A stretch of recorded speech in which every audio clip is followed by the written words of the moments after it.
नहीं चलेगी। छात्रों की गिरफ्तारी बंद करो, बंद करो, बंद करो। साथियों, आज हम लोग यहाँ पर एक साथ इकट्ठा हुए हैं तमाम छात्र संगठनों से और दिल्ली में अलग अलग जगह से छात्र और कई सारे टीचर्स, सिटीजन्स आज के कॉल पर यहाँ इकट्ठा हुए। ये एक प्रतीकात्मक प्रदर्शन है, एक चेतावनी है हिंदुस्तान की सरकार को भी और बिहार, वेस्ट बंगाल, असम की सरकार को भी कि जो वायदा खिलाफी उन्होंने की, जब ये प्रदर्शन सीजेपी के नेतृत्व ने वापस लिया था, जो पेपर लीक्स के खिलाफ प्रदर्शन चल रहा था, तो वो इस अश्योरेंस के बाद लिया था कि सारे जितने भी स्टूडेंट्स जिन्होंने इस प्रोटेस्ट में पार्टिसिपेट किया था, उन सारे स्टूडेंट्स के ऊपर कोई रिटेलिएटरी कार्रवाई नहीं की जाएगी। जिन लोगों को अलग अलग जगह डिटेन किया गया है उनको छोड़ा जाएगा, जिन पर एफआईआर्स हुई हैं वो एफआईआर्स वापस ली जाएंगी और कोई नई एफआईआर नहीं ली जाएगी, लागू की जाएगी। लेकिन प्रोटेस्ट खत्म होने के बाद से जिस बात का अंदेशा हम सब लोगों को पहले से था वही हुआ है। प्रोटेस्ट होने के बाद से, खत्म होने के बाद से हुआ यह है कि पहला बिहार में बड़ी संख्या में हंड्रेड्स ऑफ स्टूडेंट्स को अलग अलग जगह से उठाया गया है, डिटेन किया गया है और उन पर एफआईआर्स लगाई गई। और जो नोटिस भी बिहार सरकार ने अब इमेंस प्रेशर के बाद निकाला है, वो नोटिस भी ये कहता है कि 26 तारीख शाम 6 बजे से पहले जो एफआईआर्स हुई हैं सिर्फ वो वापस ली जाएंगी। यानी अगर पुलिस पहले किसी को डिटेन करके बाद के समय की एफआईआर लगाती है या अब कोई एफआईआर लगाती है तो वो एफआईआर्स वापस रिवोक नहीं होंगी। इसलिए इन नोटिस पे, चाहे वो बिहार सरकार का नोटिस हो, चाहे वो असम सरकार का नोटिस हो, इन नोटिस पे भी हमको जश्न मनाने की जरूरत नहीं है, बल्कि ये जो लूप होल्स छोड़कर अलग अलग जगह छात्रों को पनिश करने की साजिश रची जा रही है, इसको पहचानने और इसके खिलाफ अपनी लड़ाई को सुव्यवस्थित तरीके से संगठित करने की जरूरत है। यही मौका है जब हम लोग एक बार फिर सिर्फ दिल्ली में नहीं बल्कि तमाम जगहों पर देशव्यापी तरीके से एक साथ संगठित होकर लड़े और इस बात के लिए लड़े कि अनकंडीशनली ऐसा कोई भी स्टूडेंट नहीं होगा, ऐसा कोई भी प्रोटेस्टर नहीं होगा जिस पर किसी भी तरह की कानूनी कार्रवाई होगी। क्योंकि अगर हम लोगों ने इस पर कोई भी स्पेस दिया, अगर हम लोगों ने इस पर कोई भी कॉम्प्रोमाइज किया, तो ये निश्चित है कि इस या उस रास्ते से सरकार एक एक करके सारे स्टूडेंट्स को फंसाने की कोशिश करेगी। दिल्ली में भी दिल्ली पुलिस ने सिर्फ इतना कहा है कि हम लोगों को जब होम मिनिस्ट्री से नोटिस मिलेगा तो हम लोग एफआईआर्स वापस ले लेंगे, लेकिन हम लोग इन्वेस्टिगेशन जारी रखेंगे। इसका क्या मतलब है? इसका मतलब यह है कि इन्वेस्टिगेशन जारी रहेगी, उसमें जिन लोगों के नाम पुलिस डालना चाहेगी उनको डालेगी और उनको गिरफ्तार करेगी।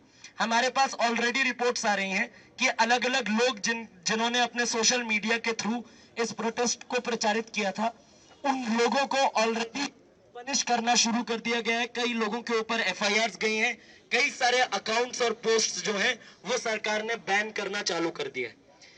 इस वक्त जो तस्वीर है वो क्लियर है। सरकार जो पूरी हड़बड़ा गई है इस बात से कि उसको धर्मेंद्र प्रधान का इस्तीफा दिलवाना पड़ा और इतना बड़ा आंदोलन इतने समय तक चला, जो 20 तारीख के इतने भयंकर दमन की प्रोसेस के बाद भी शांत नहीं हुआ। इस आंदोलन की ताकत से जो वो हड़बड़ाई है, उस हड़बड़ाहट से और अपने फेस को बचाने के लिए अब वो स्टूडेंट्स के खिलाफ रिवेंज के रूप में ये सारी एक्टिविटीज कर रही हैं। इसी का मुखालफत करने के लिए और ये चेतावनी देने के लिए कि अगर सरकार ने ये तुरंत नहीं रोका तो हम लोग एक बार फिर से बड़े स्तर पर प्रदर्शन शुरू करेंगे। और साथ में सीजेपी के लोगों से भी अपील करने के लिए कि आप लोगों ने सरकार की वर्बल अश्योरेंस पे एक तरफा तरीके से वापस लिया था जो प्रोटेस्ट, उस प्रोटेस्ट के वापस लिए जाने के बाद ये सारी कार्रवाइयां हो रही है। अब सिर्फ अल्टीमेटम देने से काम नहीं चलेगा। अब अगर हमको वास्तव में कोई काम करना है और स्टूडेंट्स अरेस्ट हो ये रोकने के लिए, तो हम लोगों को सीधा प्रोटेस्ट का कॉल देना हो। इसी के साथ हम लोग आज की सभा को शुरू करेंगे। जो तमाम संगठन, अलग अलग सिटीजन्स यहाँ पर मौजूद हैं वो एक एक आकर अपनी बात रखेंगे।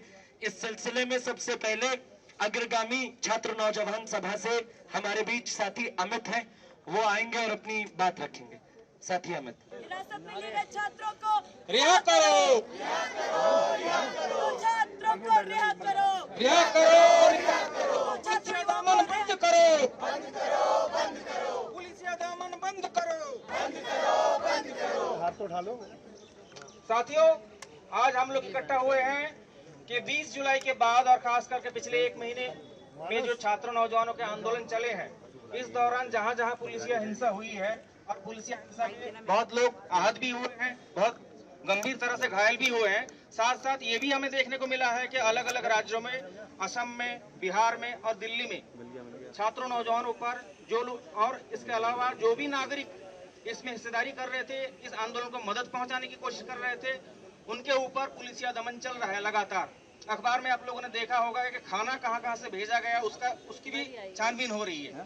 तो आज जरूरत है, ये बात सही है कि धर्मेंद्र प्रधान को इस्तीफा देना पड़ा आंदोलन के दबाव में आकर, लेकिन इसके बावजूद जो दिल्ली पुलिस है और अलग अलग राज्यों की जो पुलिस है और राज्य सरकार तथा केंद्र सरकार, उन्होंने अपने तरफ से कोई कदम पीछे नहीं हटाया है, बल्कि छात्रों नौजवानों पर, आम नागरिकों पर इसके जरिए एक भय का माहौल कायम करना चाहते हैं। इसके खिलाफ आज हम लोग इकट्ठे हुए हैं यहाँ, और ये जरूरी है कि ऐसे समय में जब आंदोलन खत्म हो गया है, लेकिन इसके बावजूद उसका कॉन्सिक्वेंस बहुत लोग झेलेंगे और झेल रहे हैं अभी। इसके लिए भी हमें लगातार इकट्ठा होना है और लगातार इस मुहिम को जारी रखना है, इस विरोध को जारी रखना है, ताकि जब तक दिल्ली पुलिस तथा तमाम बिहार और असम के राज्य पुलिस भी इसके खिलाफ जो कार्रवाई हो रही है उसको वापस ना ले ले, तब तक ये आंदोलन जारी रहेगा। ये जरूरी है, सबके लिए जरूरी है। और अग्रगामी छात्र नौजवान संगठन यहाँ इसीलिए हाजिर हुए हैं कि इसमें हमारी जो भी ताकत है, जो भी क्षमता है, क्षमता भर हम इसमें बिल्कुल भागीदारी करेंगे। यहाँ से जो भी कॉल दिया जाएगा। धन्यवाद। इनकलाब जिंदाबाद।